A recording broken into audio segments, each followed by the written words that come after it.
Kia ora, Aries. This is your reading, and we're doing shorter readings. We're doing shorter readings because all of our attention spans have diminished somewhat, haven't they? Certainly lately. So let's get into it. Shorter readings. It is eclipse day today, and here in Aotearoa, we're nowhere near the path of totality that is sort of moving through North America and other, potentially the west of Ireland. Is it that will be able to maybe get a 4-minute glimpse if you're in the right place? Well, down here in the South Pacific, we don't get a chance until I think it's 2028 when there is another full-blown solar eclipse. So Aries, let's get a few cards out for you. We go through and clarify always on this channel and take what resonates. Just leave what doesn't. Look at your moon, your rising sign, and your sun sign for maybe some glimmers of something to carry you through the week, to carry you through the next couple of weeks. We're coming out here with quite a fiery fellow. Right. So we will go through, talk about these cards. I've got Morgan Greer, we'll clarify with Morgan Greer deck, Pixie and Fairy cards, Brian Froud, and a rock mineral crystal card as per usual. We've got the Prince of Wands. The Prince of Wands in the Thoth deck is a young character, quite highly impulsive, compulsive, fire and ice, which, you know, is that thing where maybe if you've got a blindfold on, sometimes you don't realise what's hot and what's cold. It sort of feels the same. It's quite zzz. So we've got this youthful, you know, Aries, it really does sort of sum up you as a, you know, as a sun sign. This I am, and I take off, you know. There's an immediacy here, a real description maybe of the totality of the Aryan native, of all those qualities, you know. No mucking around. There's some, I would suggest here, Aries at this time, remember these readings are very general, that there is a shift in what is primarily, whatever it's been for you in terms of behaviours. There is a tweaking and a shifting of sometimes possible a lack of thought in terms of your action. We all suffer that sometimes. Sometimes it's beneficial, you know, to get rid of rumination. But there is a tweaking, there's a letting go of some aspect of the way that you have operated, whether that's recently, whether it's long term. We get to have a bit of a reset, as they say, as people are saying. A bit of a reset. So we've got this lovely youthful prince. We then have death, hence letting go of some elements that aren't suiting you. There's a level of patience coming in here with this Princess of Discs. Something new has been born because something has been let go of. You know, I mean, this process is happening to us all the time, all through our lives, to small or large degrees. We've had a chance here, Aries, to look at how we harness our default behaviours, what we are aware of that we need to let go of and shift up a bit, change a little bit, temper, temper a little bit, because there's something new that you want to bring in. This princess is pregnant with something new, and it is in its gestation phase, and it is a seasonal movement. So let's go through and clarify. We've got Morgan Greer here. Morgan Greer, lovely deck from the from the mid-70s, I believe, somewhere like that, somewhere around there. We're looking at this Prince of Wands, risk-taking, which is where the Prince of Wands excitability is played out, actually, quite often. You'll notice that in the Thoth deck, everyone here, all these princes of each suit are in a little chariot. I'm just saying that. Doesn't mean they're moving slowly or quickly. It depends what suit they're in, doesn't it? We're clarifying this prince, this idea of shifting things up a bit, of altering how we do what we do. Because we want to bring something new in, Aries. We want to experience something in a different way. I do feel, whether that's the ease of, there may have been a lot of energy that you put out there all the time, often, but you're not really receiving the benefits that you would like of the energy that you utilize, that you express and expel. There's an imbalance within that. What I see with these three cards, is that we're sort of balancing things out for an easy landing of this new thing coming in. Anyway, so to clarify that Prince of Wands, we've got the Five of Discs, a card that often tells us it is a card of a level of lack mentality. We can do everything. We can do everything in order to bring new things in. But if often we're sitting in a mindset, we have an attitude about ourselves. We have feelings about ourselves that we either don't really deserve to get what we want or need. We feel that we are victimized, and so we cannot get what we feel we need or require. It is something that is an archetype that we all possess as humans, where we decide that, no, I don't want to really receive. I'd rather sit out here and weep and wipe my wounds. But you can only do that for so long. We seek out those of similar spirit, similar nature. Is it not through others that we learn a lot about ourselves? Yes, it is. Again, we're seeing a shift. We're seeing you, Aries, understanding this aspect of yourself, which is may well have, and usually does, sort of act as a sabotaging the ability to receive. With that Five of Discs, this world is a heavy place. When we're talking about discs, Aries, it's a heavy place, and it takes quite a lot to move a lot of rocks around.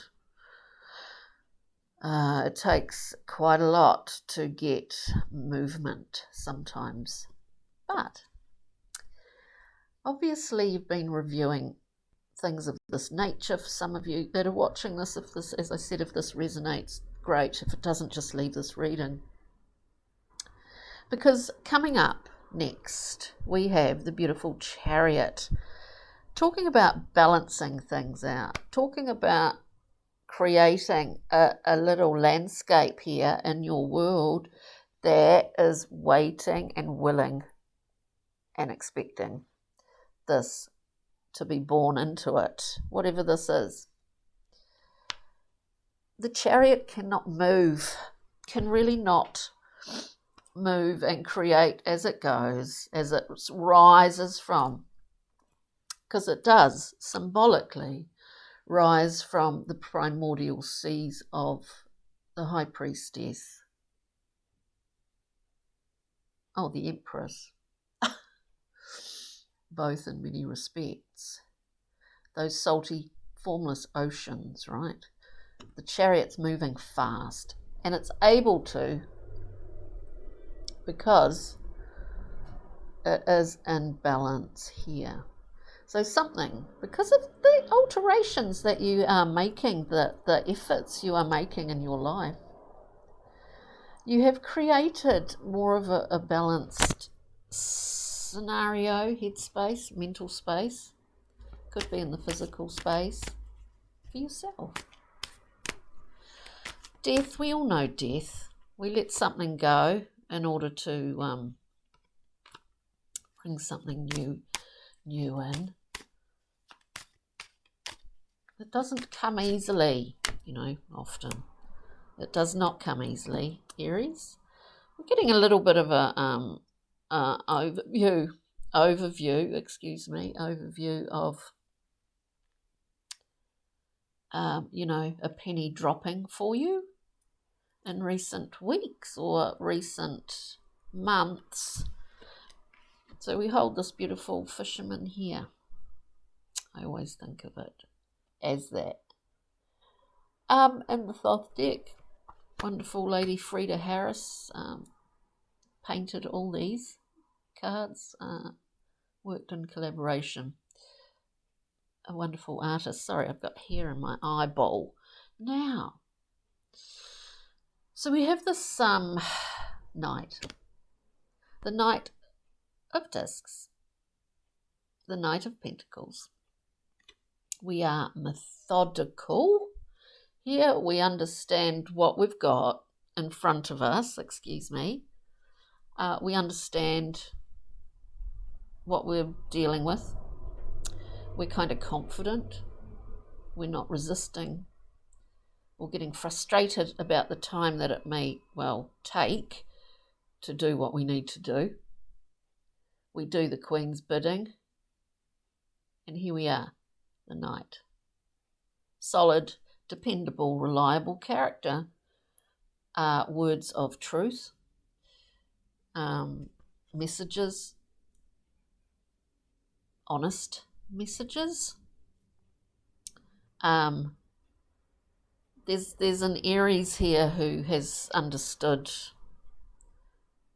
through a little bit of pain, maybe, it's usually the way, has understood how they want and mean to continue on at this point in order to get movement in their life, in order to be able to enjoy their life. What was I saying here? And the other card, the wonderful Ten of Swords, telling us, ding, the penny just dropped. I can't take any more swords. I'm pretty good at putting myself in this position. The age-old archetype of the victim, as I said, of which we all have. And it plays out in different ways for different people at different times. And sometimes it can be a big hurdle to understand it, to be aware of it even. And so we've got the Ten of Swords here. Swords being all about the mind, the intellect. Your mind is not only a wonderful tool, but it's your worst adversary. We need to understand that. Not everything that's moving through, like a series of clouds, moving through thoughts of the mind are particularly accurate. And so with this Ten of Swords, we can't take any more, as I said. And there's sort of an epiphany moment. All right, okay, I'm going to change things around. I'm going to I am going to change things around. So it's a wonderful thing. Stability. Some of you may have found a new level of stability, whether that's in the physical world or mental stability. So we've got the Princess of Discs coming through with a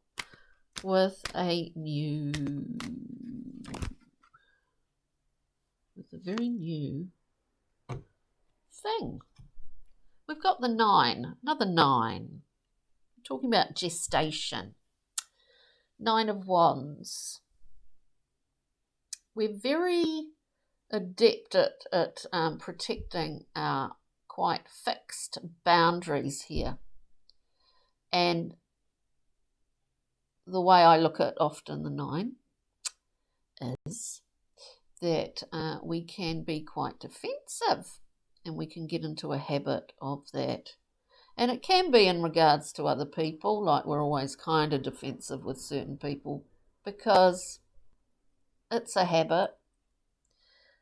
We feel that we need to be defending ourselves. To understand this is pretty helpful, and to understand it in itself, how it plays out within us, is incredibly helpful. It means that we can put the pain of the past experiences behind us. It's behind us. It's not gone away. It's not gone away. It's part of who we are at this point in time right now. So, it's one thing to say, oh, just release it. Well, it doesn't kind of work like that. We understand it. We become aware of it. And then we understand. And so this defensive habitual behaviour is what I'm talking about here. Has been really picked through for some of you out there. I just do hear dreams and wishes coming true. Dreams and wishes coming true. Whether that is true for you or not. We come out here also with the 10 of Cups, which is the ultimate level of emotional satisfaction for you. Aries, we need to, even if we're shifting, as it appears to be, shifting things up a bit here and there, in order to be able to bring in what we really feel that we need. I think it's what we need from our heart more than anything else. So we've got that beautiful 10 of Cups, a wonderful card. It's called, in the Thoth deck, my favourite deck, Satiety, if I've said that correctly. Full satisfaction on an emotional level. Now, we might not get full satisfaction on an emotional level without the odd, doubt coming through, but we can get pretty close to that. Excuse me, I've got a trippy nose. Now we'll just get a Brian Froud. I've gone on much longer than what I intended to, so apologies for that. Brian Froud, Pixie and Fairy. We've been a bit more patient, Aries. We're kind of going, yeah, okay, I'm going to get a bit zen on it now. I'm confident, and I've discovered the joy of patience. We've got Geo the Slow. Oh, well, the sun's going to come up tomorrow, and it's going to go down too, and the birds are going to start whistling when that sun comes up, or before. There's a certainty here. There's a security here. There's a level of internal peace, which I think for some of you out here at this time you are finding. And we'll just get a rock mineral crystal that you can carry in your mind's eye, or if you have some, carry it with you. That came out very triumphantly. We have turquoise. Beautiful turquoise, leadership qualities, clear communication, prosperity and success. Beautiful turquoise for your Aries. And that is your reading. Thanks for joining me. Take good care. Check out, as I said, I think, sun, moon, rising signs, and enjoy this time and keep up the good work. Ka kite, Aries. Bye.